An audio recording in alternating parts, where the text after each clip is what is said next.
Today we're making the rye swirl sourdough bread. Starting off here with the first mix of the dough and going right into the second mix. This dough was real low hydration, had some heavy cream in it, and when it gets fully proven, you divide it into two pieces, and each half will make a whole loaf. So you get half dark, half light. I use my spray bottle here to wet the doughs. So I have two rectangular oval shaped pieces that I've rolled out. I didn't show that I had to rest the dough a little bit in between, but so I'm putting it into thirds. So I put an overlap of thirds, not quite perfectly. It doesn't have to be perfect, but so then I spray and I fold over the light dough, and then I spray and I fold over the dark dough. And so now you have this folded version. And now I'm gonna reflour my surface because now I'm gonna roll out. I'm gonna flip the dough and roll it out lengthwise now. So I wanted extra flour underneath because I'm gonna be rolling quite a bit more than I did in this video. Because like I said, sometimes you need to stop and give the dough a little break to let the gluten strands relax.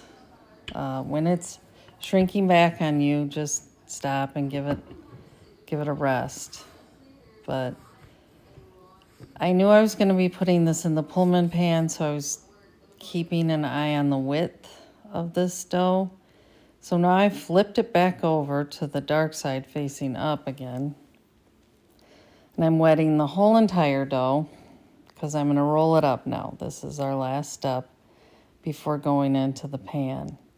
So I'm just tightly, but not so tight, I'm rolling it up. But the wetting really helps it stay together and not get too many air bubbles. I did have an air bubble though. So not in this one, no, actually not in the Pullman loaf. I didn't. In the other one I did. So now I'm doing my seam, which I also like to wet pretty liberally, helping it stay sealed. So I'm gonna roll that seam side down, and even though I was trying to keep an eye on how long this was getting, it still got a little long. You see me trying to wiggle it in here. I had to finagle it in.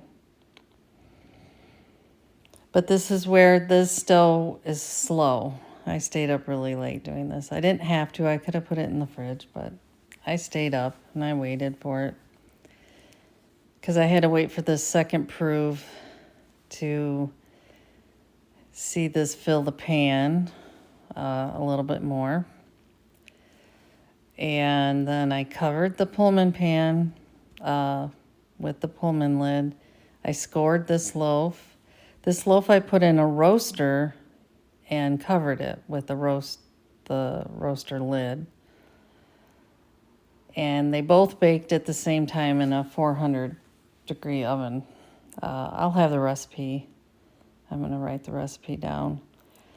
But I was really pleased with the outcome of these swirls, and I hope you all give it a try. Happy baking.